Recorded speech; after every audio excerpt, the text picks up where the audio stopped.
Fellas. Okay, here we go. All right. 1 second. Let me adjust this a drop. Okay, much better. Okay, here we go. All right, anybody know where we're up to? 287. 287. Anyone else? We have any votes on that one? 286. I thought we were up to the last paragraph above. 286 and 287 are the same. Right, that's true. Sorry, I wasn't looking at. Let me guess, you weren't reading the English? No. What? I automatically. All right, anybody else? No other votes? That's it? We're just going on the one vote? 287. All right, we got 2 votes for 287. You put a bookmark. I just confused everybody to give Jason's bookmark instead. All right. He's 2 pages up. He's only 2 pages up. All right, here we go. So we're up to Vav, is that correct? Yes. Okay. Yes. All right, so that's 286, 287. You're at the bottom, I presume? Yes. Okay. All right, so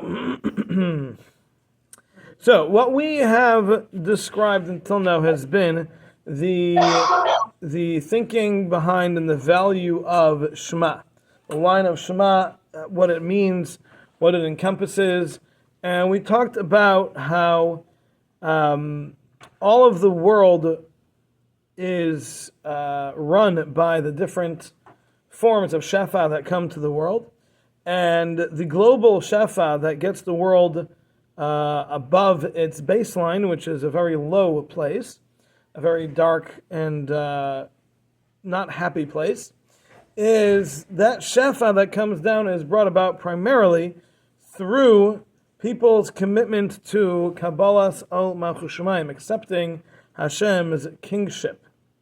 And this is done through Shema, meaning that when we say Shema and we proclaim and we testify to Hashem's oneness, in doing so we are also saying that Hashem is everything, and everything that exists is Hashem, and therefore everything is under His control. It's all part of Him, it's all His doing, and it's all under His control. And therefore I am committing myself to living that life. I am living a life of knowledge, with the knowledge of Hashem being in control of everything. And to take that to the farthest level is to say that I would certainly give up my life for that. Because if Hashem is in control of everything, so of course, if I'm going to live that way, I'm going to die that way as well, because that is obviously what Hashem wants. So if everything is from Hashem, I will be willing to give up my life for that, because life itself doesn't have a value without that. So that's the concept of Yichud Hashem, of recognizing Hashem's oneness, and taken to the highest degree means even giving up a person's life for that.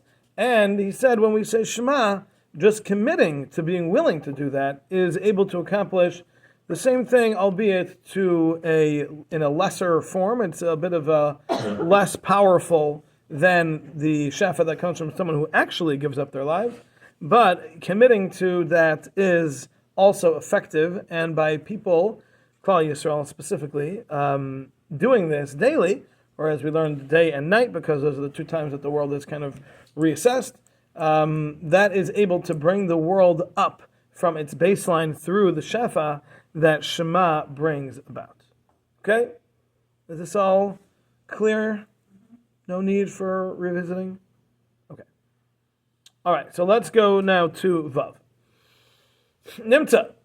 So what comes from this is that Klal Inyan Pasuk Rishon Shel Shema, the concept of the first pasuk of Shema, it is Ha'edus v'ha'haida'a beyichuda yisbarach, is the testimony and the knowledge, or I guess sharing the knowledge, the declaration of Yichuda Yisbarach B'chol Havchanaisav, is Hashem's sovereignty, Hashem's unity in all of its permutations. Kabbalas al Malchusai, accepting the yoke of His kingship. V'hamlichai al kol abrim kulam, and Hashem's rulership being accepted by all of creation. V'gomor b'datenu lihimaseh al kiddush Shemai, and to commit in our heads, in our minds, in our understanding of life, to be willing to give up our lives for His sake.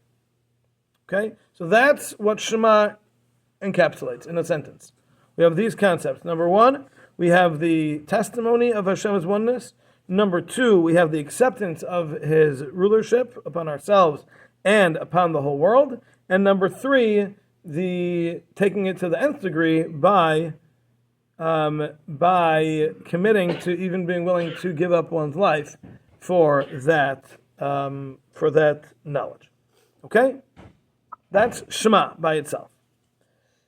Now, v'toldos kol zeh, the product of all of this, hayayis ha'adam baruch hu machzik memshelas yichudoi al kol habriya, is Hashem's commanding this concept, all of the parts that are included in Hashem's oneness over all of creation. V'hikana v'hishtabed kaychas hara. And through that, meaning through the acceptance of all of creation of Hashem's unity and sovereignty, the evil will be subdued and will be enslaved. Essentially, it will become subjugated. All of the evil in the world will be subjugated. And the strengthening of the goodness will come to the world. And what will come in the end from all of this is Hashem's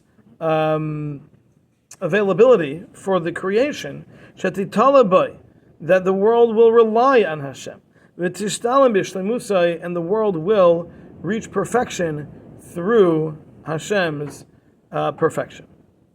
And then from that can come all of the shefa that brings the goodness to the world in the appropriate measure. And through that will come the sanctity and the clarity that is needed for the world.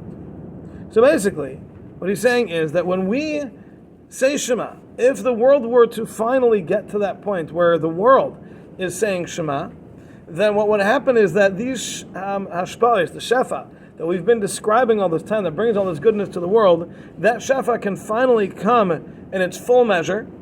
And if it comes in its full measure, then the world is transformed. The world becomes a place that's full of goodness, evil is subdued, and what we're left with is the world the way it's supposed to be. That Hashem is connecting with us, we are connecting with Him, and that connection allows for the growth towards perfection. Because as long as we're not connecting to Hashem, perfection is not achievable. It's only once Hashem is connected to us that perfection is something that can be attained. Because Hashem is the epitome of perfection. And in order for us to have any kind of perfection, we have to connect to that. So while the world is still marred in its darkness, that can't happen. It's once the world is elevated and that connection becomes more and more clear to us, that's when we can achieve the state of perfection. Okay, good? All right, pretty simple. Fine. Zion. Oh no. However, in order for this great correction to take place, there's going to be another correction that is connected to it. And this is included in the praise that we say immediately after the saying Shema. Dahainu, when this says Baruch Shem Kevod Malchusai La'olam Vayed. I'm going to use the term blessed, even though it's not very accurate, but we'll just use that because that's what everyone's used to. Blessed is the name of the glory of His kingdom forever. Okay, now each of those words has a lot in it. It's not none of those words are really understood on the surface. They all have to be understood on a deeper level. But let's just go through how he describes it, and we'll see exactly what that means as far as our context is concerned. Okay, so and this is Kine Kvar Bayarna, because we've already explained Sheklal Kol Hashpais of Yisbarach, that the rule, the category of the Shefa that Hashem sends, the Ha'araisav and the clarity, the light that Hashem sends, Hem Inyonim Nimshachim B'Mesiba Shenes. These are concepts that are drawn down with lots of different reasons. V'kulam Nishrashim V'Nitzlam B'Yichudei Yisbarach. Nevertheless, with all the different causes and sources and places that they go and reasons that they come, they're all connecting back to Hashem and His oneness. V'shleimusei ha'amiti, and Hashem's true perfection.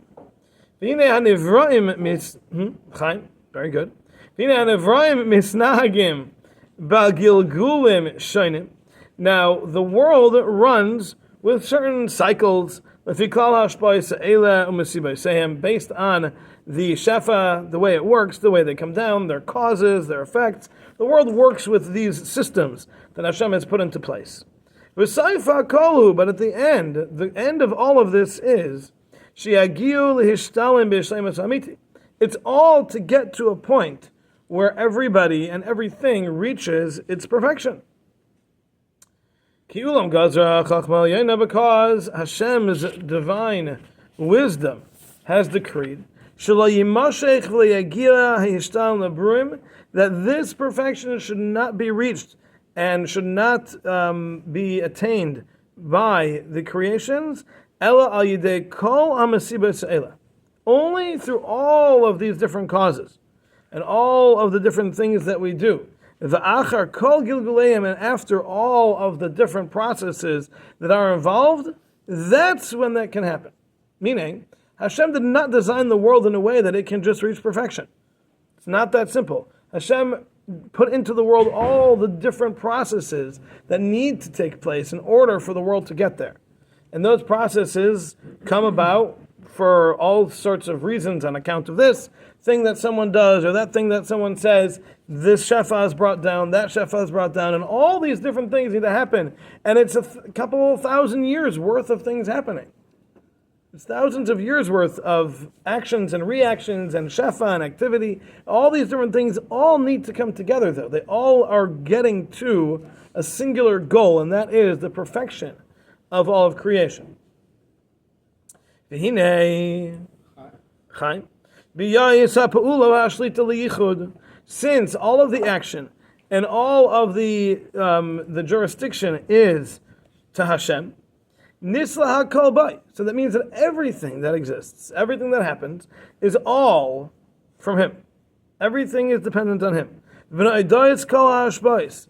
all of the shefa being the shefa really is known, is what he's saying. He's saying it's known about all the shefa she'enon ela anfei hayichud, that they are nothing more than branches of Hashem's oneness. Meaning, the shefa that we see, the powers, the goodness, all the bad, everything, all of that is all extensions of Hashem's will. It's all just the branches of Hashem's oneness. Meaning, everything stems from that one source, Hashem Himself, and it comes out in millions of different ways. And all sorts of different things that occur, and thoughts that come, and all these things that happen are all coming from the same source, and therefore have a singular purpose. It's all heading to the same point. V'haderech la'agia haberuim elav. And this is the path which Hashem created, that the creatures can attain all of these different shefa, the hashpais, the shvais, can all come down and can be attained through the different things that we do. So meaning to say, if a person truly understands what's going on, they will recognize that everything that happens is Hashem Himself. Everything is an extension of His plan and a means to an end, and that end is solely decided by Hashem. And if we can recognize that, we will see it in everything. Everything that goes on, we can see what that is. So, v'hinei,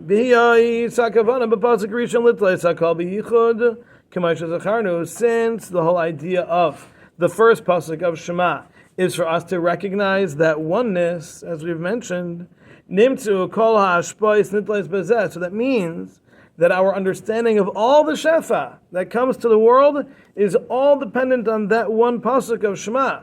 V'hakol shav el inyan hashlemus hamiti shezacharnu, and therefore everything returns back to that one source of the absolute true perfection, being Hashem Himself. So what he's saying here is that in order for a person to properly understand Shema, they have to recognize that everything that goes on is a product of Hashem's doing, I should say, and that doing should be traced back to Hashem.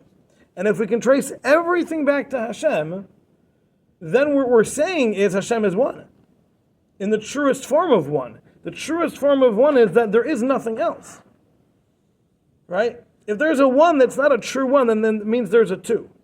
But the one that's a true one means there's no two. There is nothing else. Everything is it. That's the uniqueness of Hashem's oneness, is that there is nothing else. It's just Hashem. And if that is something that we can understand, then we will associate everything that goes on with Hashem. We will recognize that everything is Hashem Himself. And then when we say Hashem Echad, that Hashem is one, we'll mean it. We'll mean it for what it really is. And that is that there is nothing else. So Baruch Shem Kavod is just to understand where he's going. Well, he's going to get to where he's going. Hold on. We're not there yet. Let him explain himself. We're getting there. Because we don't even say that, technically. Baruch Shem? I mean, we say it, but we say it other times. We say it quietly, The yeah. Malcolm say it more than we Well, we'll see. He's going to talk about everything. We'll get there. Okay? Okay, so this is Shema. Okay, so Shema is this absolute understanding of everything being Hashem, and therefore Hashem Echad, Hashem is one, means one in a oneness that there is no other oneness like it. Okay? Now, so what the product of this amongst the creations is as follows: Sheyashra Shemai Aleihem, that Hashem's name should rest upon creation. Meaning, with his dabek bam kedushasai, his dabkus gadol, that Hashem's holiness should be connected with the creation in a very, very close and strong connection. The yishleit bam, and Hashem should rule over all of creation. The yamshichim acharav tamid, and should constantly be pulling all of creation after him. V'yimatzu kulam nitzlim bai, so that when that happens, then everything will be dependent on Hashem. Umishtalmim b'shleimusai, and everyone will be able to perfect themselves through His perfection. V'zehu amativ, in that circumstance, she'agiulei be'emes b'sev kal gilgulim. That's what's going to happen in the end. After all the cycles have been completed, that is the ultimate goal. That's the landing space. That's what it's going to look like when everything is completed. So it's not just that we need to believe this, but we are heading, in believing so, we're heading towards a future in which the entire world has this recognition. And when the world has that recognition, the world can finally reach perfection, because then the world can connect to Hashem, which it couldn't do if it doesn't understand Hashem. But once we can understand that oneness, we can understand that uniqueness of Hashem, and we recognize that it is all pervasive and everything that exists is Hashem Himself, that belief that can be spread to the whole world will be what allows us to connect with Hashem in a way that we never could otherwise. And once we can do that, and the whole world can do that, and everyone is dependent on Hashem and recognizes that dependence, that's when the world can finally begin to truly perfect itself. And that is the ultimate goal of what will come when all of this process is entirely completed. Heavy rain has So, been Rabbi, detected near your location. is that what it's meant when it says just before you step up, Vayomer yeh Hashem echad u'shmo echad. That's when it gets to the state. Yes. It only applies to physical things or things that we create as well. Does it only apply to physical things or things that we create? Please explain. Plastic shells. Oh, okay. Things that we assemble. Yeah. Okay. Do those things need to recognize Hashem? In other words, well, they're a diamond, but I mean, I'm Right. talking about. So this really only the yichud applies. about Kadosh Baruch Hu. I'm sorry? The yichud about Kadosh Baruch Hu is Yeah. everything that is created by. In other words, something that is a chai. I mean, Yeah. really, the Yeah. yichud about Kadosh Baruch Hu goes on a diamond also. Yes. So I guess the question is, right? Because obviously this can't exist without said will. Correct. So, does this have the same as, let's say, a tree? Or does a tree have the same as an animal? Right, the levels of creatures, are they all... Are they all what? Yichud HaKadosh Baruch Hu? Are they what? We've been talking about Yichud HaKadosh Baruch Hu. Yes. Is that, right, and that's what everybody's going to recognize, that Hashem is everything. Yes. Does that go on the standard too? You're asking, can unintelligent creations, do they have a recognition of Hashem? That's your question? Not about them having recognition. I'm asking one step back. Which is? Just the fact. Is that my recognition? Do I need to recognize that this table exists because of Hashem? Is that what you're asking? Or does the table need to recognize that? Okay, so if you're talking about the table recognize it, I have no idea what that would mean. So I'm going to say no. Just because I don't know. I wasn't thinking that far. Okay, so as far as me recognizing it, yeah, absolutely. I have to recognize that every single thing, literally every single thing, is Hashem. That is the Yichud Hashem. That's what it means to recognize Hashem's oneness.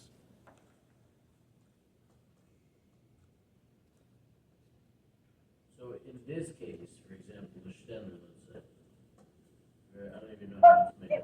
How? Okay.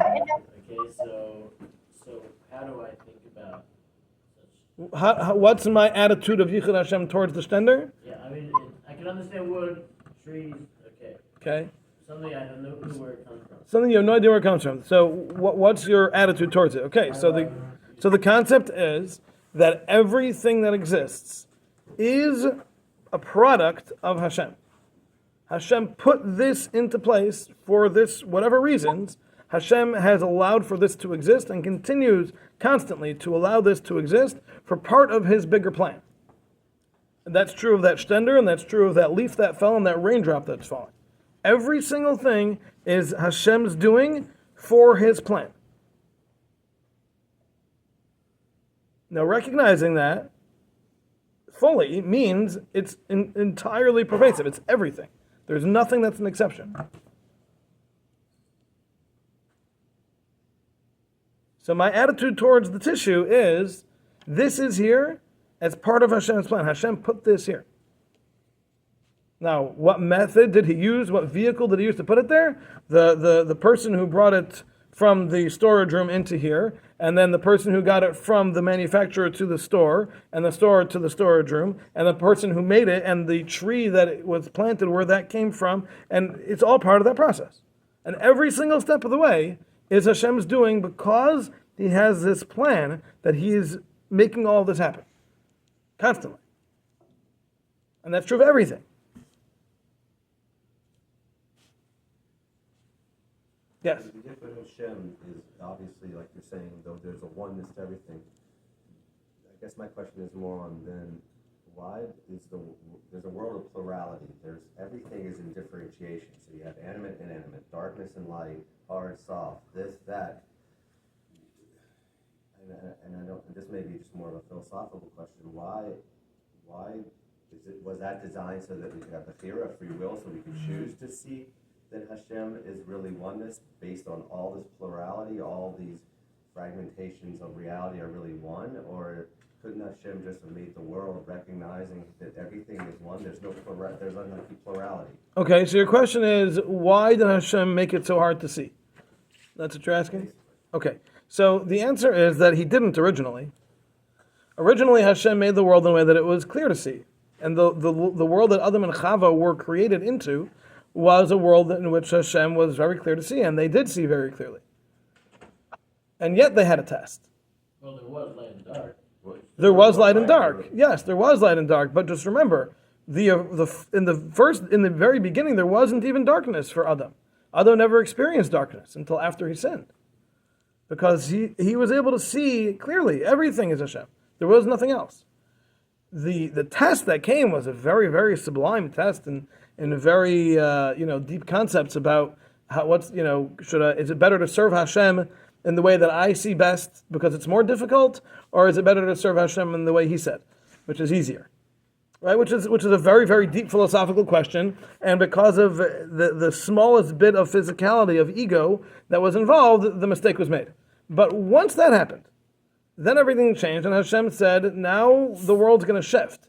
Now evil and goodness are going to be mixed. It's going to be a gray world. It's not going to be a black and white world anymore. And there's going to have to be this decision making, which is exactly what Adam and Chava were trying to accomplish.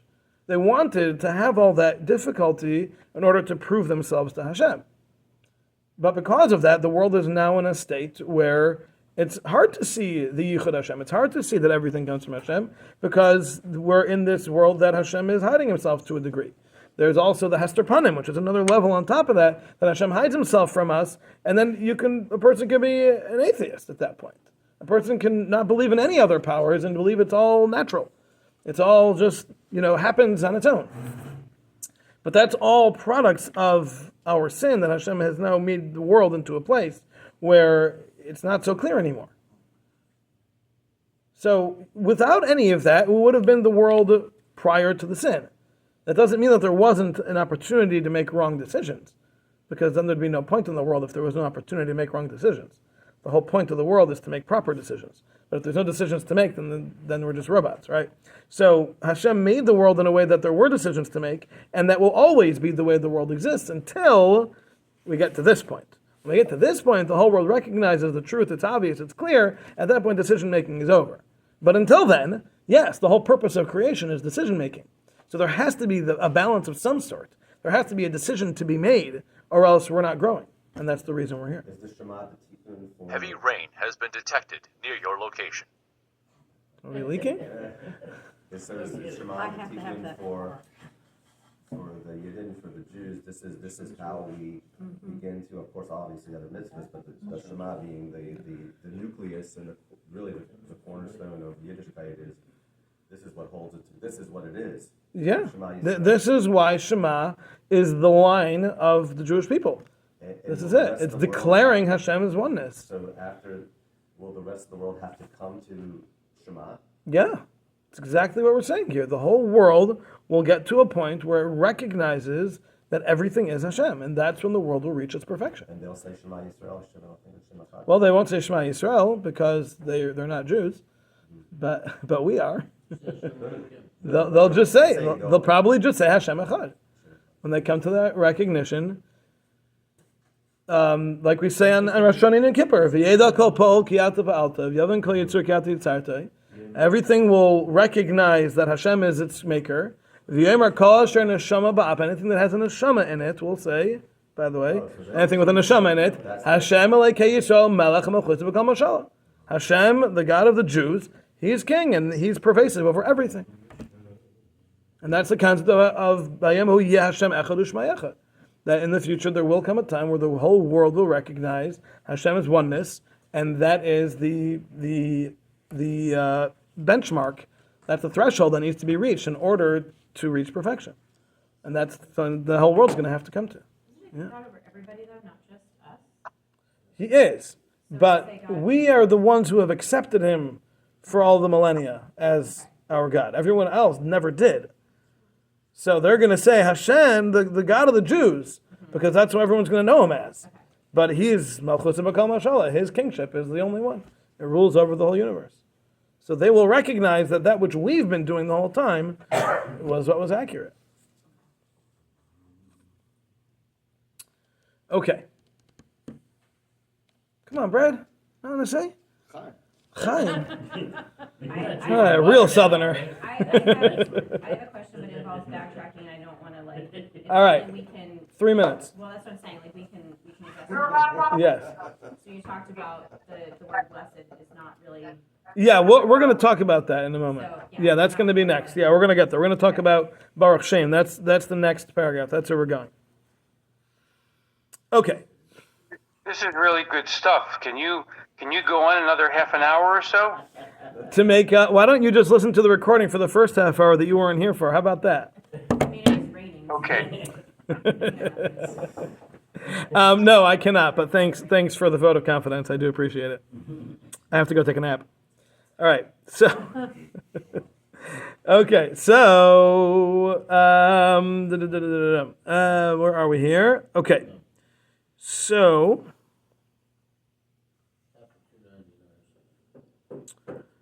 okay. Vihine. I'm not drinking today. I think it's not. No. Hi. Yeah, you're reading ahead. Vihine. Let's get this straight here. Chaim. Yes. I once heard that the only way to really understand His oneness is by learning His Torah. So, how can, if you don't learn His Torah or you're involved so much, how can you say Shema and really understand? Excellent question. All right, Shai is asking you a question. He's saying that if we know that the only way a person can truly understand Hashem is through his Torah, because that's where Hashem's wisdom is found, then how can others who don't have the Torah, like the rest of the world, for example, how can they proclaim Hashem Echad? How is that even possible? Avram Avinu did. Avram Avinu did it. Avram Avinu also discovered the Torah, right? And that's how he did it. He discovered it through seeing and understanding the world, right? So he understood Torah through the world. So the Goyim can do the same thing? Can they? He was on like a different level. Not so simple. Yeah, he was on a little bit of a different level there, but yeah. I mean, okay, so the way I understand it is that a person, as Ramchal himself has mentioned, a person in a physical state can never fully understand Hashem's oneness. It's not something that a human brain is capable of understanding. But a person can have an elementary level of understanding, and a person can have a deeper level of understanding, and a person can have a really, really high, deep level of understanding. So in order to get to the highest level of understanding Hashem's oneness, yes, you need the Torah. You can't get there without the Torah. But to have an elementary level of understanding of recognizing Hashem runs the world, that anybody can do. Anybody can do that. The whole world can say, Kol Hashem Hashem Ba'apa, you can say, Hashem Elokei Yisrael Melech Mechusa B'Kol Mashallah. Even your drunkard homeless guy who's never heard of the word religion in his life, he can understand, at least on a very basic, simple level, there is a God who runs the world. What if you're just saying you don't actually? Then that's not belief. We're talking about belief here. So what he's saying, There is no belief. there can be. The world will come, Mola Haaretz De'as Hashem. The time will come where a knowledge of Hashem will fill the whole world. And everybody will be able to come to at least an elementary level of understanding that there is a God and He runs the world. And that God, it's the Jews' God. That they can get to. That much everybody will be able to do in the future when that time comes. But will that be sufficient for you and I? No, we should not be satisfied with that.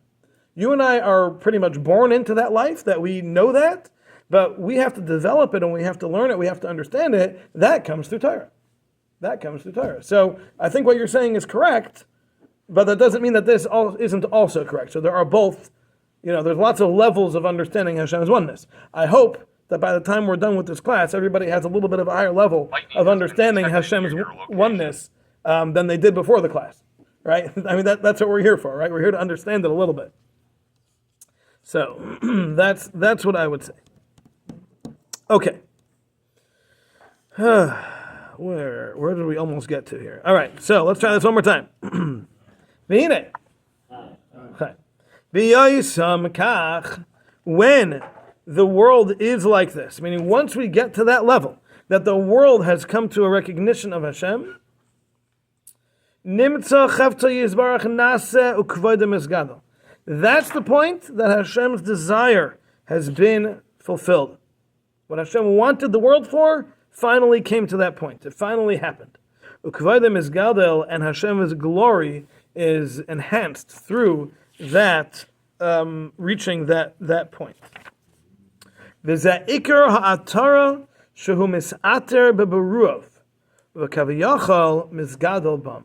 And this is the main crown that Hashem crowns himself with through his creations, and it's as if Hashem becomes greater, so to speak, through that. Now that line right there is full of all sorts of Kabbalistic stuff, and we're not going to really get into that. But to take it on a really, really surface level, what Ramchal is saying here is that Hashem's glory is when the world recognizes him. That's Hashem's glory. The glory is that people understand who he is. That's the glory of Hashem. That's the crown that Hashem wears, so to speak, that we can crown him with. So when we come to Rosh Hashanah, it's a day that we crown Hashem, we coronate Hashem as king. Understand what that means. What that means is that we are accepting Hashem as one, as the one, and that is Hashem's crown. That's Hashem's glory, is the fact that there are people who recognize him as their maker. So that's what Rosh Hashanah is all about. It's about accepting Hashem as our king. Because that makes us of what the world was created for in the first place. And we're doing our part for bringing the world to perfection. Exactly. By each of us having that recognition. That's what Rosh Hashanah is all about. And that is the crown that Hashem wears, so to speak. Alrighty. Thank you for coming. We will not be having class next week. I will be out of town, Mitzvah Hashem. And we will get back the week after. All right. Have a wonderful Chanukah, everybody. Thank you.